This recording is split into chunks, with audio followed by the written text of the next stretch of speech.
Welcome to presenting your clinical research study as a poster. My name is Kristen Bivens, and I'm the Head of Education and Training in the Department of Clinical Research at the University of Bern. Hi, everybody. My name is Daniela Verschoor. I'm a postdoc at DCR, and I'm also presenting a poster at the Day of Clinical Research. I will use one of the posters I created for this webinar to show its before and after to demonstrate the guidance we offer in the next hour and how it can be applied. We plan to cover poster design, content, and formats. Like I said, we use a poster as an example. We discuss good poster design, content to include, and formatting considerations, and then apply all those things to revise the example poster. Apply the guidelines and suggestions for content design and format that we offer in a poster about a clinical research study. To apply the guidance and suggestions, we thought you meet the three objectives. First is to implement at least 2 design guidelines into a poster about clinical research. And we recommend working towards 2 of the design guidelines. Then for your next poster, trying to incorporate and apply other design guidelines that we offer. The second objective is to be able to differentiate between content to include or exclude in posters about clinical research. In other words, distinguishing between what the viewers of your posters need to know versus what you want to tell them. The third objective is to construct suitably formatted poster about clinical research. Let's start with poster design. So here's a quick look at the poster I made as a before. There are different tools to make a poster. You could use PowerPoint, you could use licensed software such as Adobe Illustrator, or you could use free software such as Inkscape or GIMP. One of the tools you didn't mention is BioRender. As you can see on the slide, this poster is built with BioRender. They have a poster builder, which is a very helpful tool, especially when you're not very confident in making your poster. If you have a University of Bern account, you have access to this tool, but it's not a must to use this. Like Kristen said, there's other software which you can use as well. Now let me tell you a bit about the first example poster. Please note that in this poster, there's no science. We replace the text for placeholder texts, so we can really focus on the design, but I left the heading so you know what contents would belong where. We'll come back to this example poster in a little bit. Now, let's talk about good poster design. Generally, good poster design includes a sufficient color scheme, suitable typeface choices, negative or what's more commonly known as white space, and complementary visuals for text. Some general guidelines for using colors is includes avoiding certain color combinations for people with color vision deficiency, such as red and green and brown, green and blue, blue and gray, blue and purple, green and gray, and green and black. However, please note that on this slide we use red, which we don't recommend at all, but it's a university color. We also recommend using high contrast colors for text and background colors, such as black and white or blue and yellow, and making colors contrast by highly saturating them. Yet, sometimes printing highly saturated or vivid, rich, and bright colors can interfere with optimal poster printing. For this reason, we recommend checking with the print shop before you send your poster for printing. We suggest using color palettes to help you choose complementary poster colors. One helpful tool is Coolers.co, which can generate color palettes for you. They also have an option to view your palettes in specific color vision deficiency type. Another color palette tool is Venngage, which can help generate complementary, accessible color palettes as well. Next, let's look at typeface, not to be confused with font, which is italics or bold or underlined. Typeface is the name of the style of type. So like Times New Roman or Arial or Calibri, those are typefaces. We recommend for a poster using a Sherwood typeface, which is Times New Roman, Georgia, Garamond, Old Style, Bookman Old Style, or Constantia. These choices are all available in Microsoft software. For size, people who view your poster should be able to read your poster at a distance of 1 to 1.5 meters. This means a font size for your title should be about 90 to 96 point, and for body text, somewhere between 26 and 32 point. If you're not sure if your size is big enough, you can set your zoom on 100%, stand 1 to 1.5 meters away from it, and look for you if it's easy to read. You might also ask a friend, a colleague, or family member for their feedback. Basically, you need to balance what content you offer, the size of the typeface, and the negative or white space on the poster, which also makes it easier to read. For instance, no one wants to or will read a wall of text, which we show an example of later. It is likely that people who view your poster have certain expectations about visuals and display items that complement the text you include, especially in the results section. So we recommend using visuals that present findings in a table, in a figure.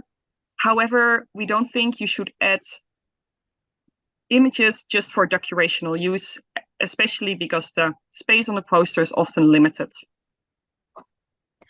Now, let's look at how we applied our design guidance to our first poster.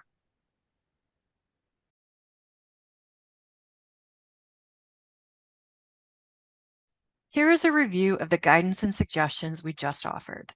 We recommended avoiding certain color combinations for color vision deficiency friendliness, using high contrast saturated colors, using tools to create color palettes, choosing serif typefaces, and using readable typefaces. Compared to the first poster, which is on the left, you know that I changed the colors to a more calmer color scheme with high contrast of text and heading bars. I changed the typeface to Times New Romans and set all the size to 30 except for the title of my poster. Further, I added some more negative or white space with bigger spacing between the lines. I changed it from a single spacing to a 1.15, and I justified the text so the right text margin is not ragged. What major content areas should you include in your poster? Luckily, it's useful to have a guidance from the conference you go to or where you present your poster. In our case, this is the Day of Clinical Research submission guidelines from the DCR, which provides such guidance. So you should include the following major content areas like title, author, affiliations, backgrounds or significance, methods and materials, results, discussion points, conclusion, maybe an option for more information, and acknowledgement and funders. What you include as content in those sections depends on what stage your project is in. So if you do not yet have a conclusion or maybe just a few discussion points, please know that you should amend our recommendations for content to fit your individual situation. Then to help you know what to include, turn the content areas into a checklist like the one here. You can adjust it based on the stage of your project. Also, as a tip, you'll turn most of these content areas into the headings on your poster, which can help you organize content for your poster viewers. You note that the content areas are quite similar to scientific articles, which readers have certain expectations for when they read it. So just like those readers, poster viewers have also certain expectations when they view your poster. Our recommendation cover reasonable expectations for poster. To prepare you for your poster presentation, you might have to think this through before making the poster about the project strengths and weaknesses. If you are trying to determine what is appropriate or suitable or reasonable content to include, we recommend answering the following 6 questions to determine your project's main message. Now, this is similar to the message or the argument you would make in a paper or a scientific article. So you should include the answers to these questions at the end of your introduction after the background. Yet you wouldn't put question and then answer. It would be in a statement. And here are the 6 questions. Number 1, what primary question did you seek to answer? 2, why did you conduct the study? 3, what are your main findings? 4, how is your study new or innovative? 5, why is your study valuable? And 6, which goes along with question 5, who will find value in your findings? As a tip, questions 1, 2, and 3 help you develop your main message, while questions 4 through 6 help you explain your project's significance. By answering these 6 questions, it can help you filter through and make decisions about what display items, results, or other content to present. Because if info in a table doesn't directly support your project's main message, then you don't include it. For example, I wanted to include a table with data about the different trials which I will present, but the table didn't necessarily support the main message, which I wanted to cover in my poster. So I will use the table in a publication about this project, but not here on this poster. Let's look at our second poster again. And here is a review of the guidance and suggestions we just offered for the poster content. Use a content checklist to determine if expected areas are included. Include a clear statement or message about your project by answering the 6 questions I mentioned before, which is another webinar on itself, so we won't talk too much about this, but to answer those questions would be very helpful.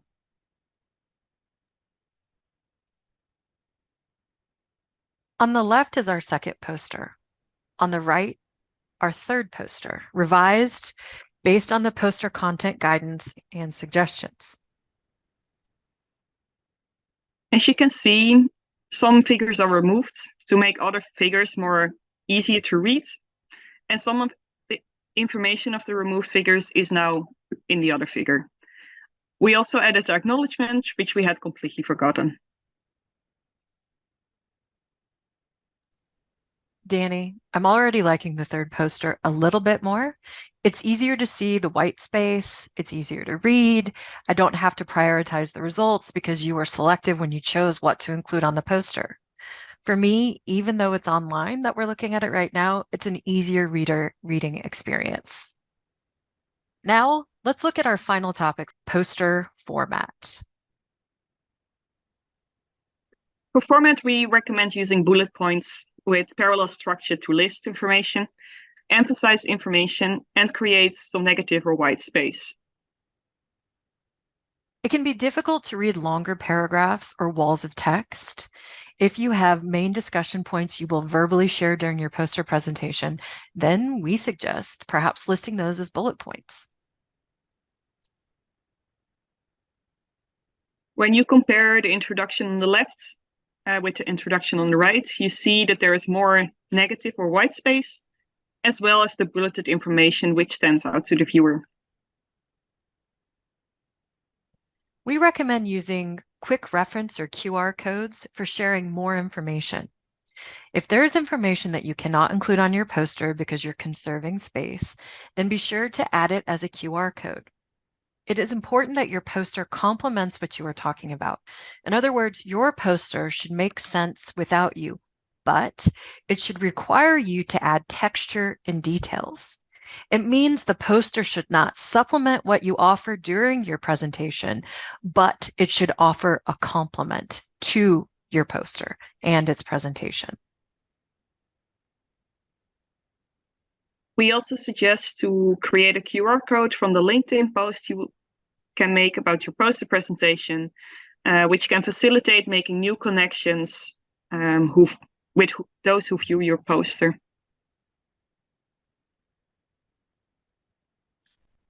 For balancing visual weight or text with images or display items for posters in portrait orientations, it's important to note the weight of each item. For instance, usually visuals or display items weigh more to the human eye when compared with text. If you have a visual above or below or next to another visual, the human eye will automatically go through that because they weigh more. So to balance, consider dividing your poster into quadrants and include visuals and display items diagonally from each other. And the goal is to obtain symmetry. So as a tip, we recommend dividing your poster, as you can see at the center of the slide, the black lines that divide the poster into quadrants. The visual weight goal for symmetry is represented in the images flanking or on either side of the poster. Strive for the top halves, not the lower ones, to achieve symmetry. As another tip, we also recommend using 2 columns to separate your message, background, and methods, and etc. Since the poster is in portrait orientation. If it would be a landscape, you would likely want to use 3 columns, but in both cases, consider using rows at the top for your title, author, and affiliation. Before printing your poster, we also recommend reducing the size and printing a smaller version of it.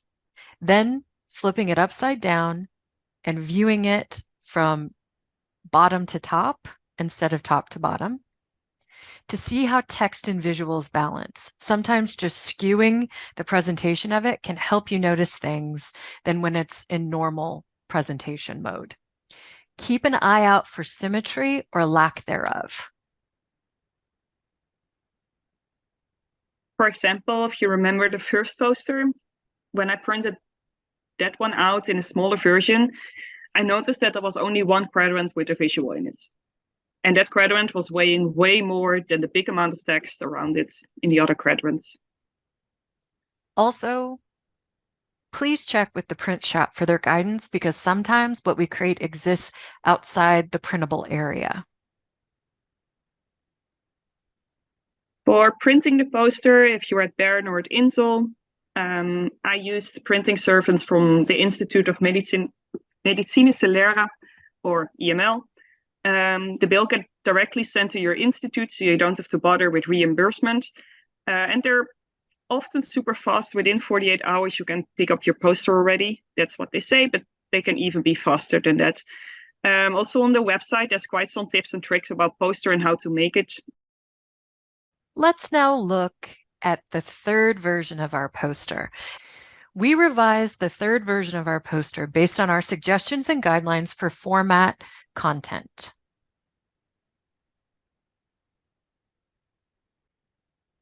Here is a review of what we just discussed about the poster format. We recommend using bullet points to emphasize and create negative space, create a QR code for references to conserve space, but you can also put other information in there, and balanced distribution of visual weight and view attention on the poster. On the left, you can see the third poster, and on the right, the final poster, poster 4. Please note the QR code at the bottom with a link in poster 4 on the right, and it links to references. There are also bullet points in the introduction, so it breaks down that wall of text that's in poster 3 on the left in the introduction section. On the right, in poster 4, you can see the bullet points.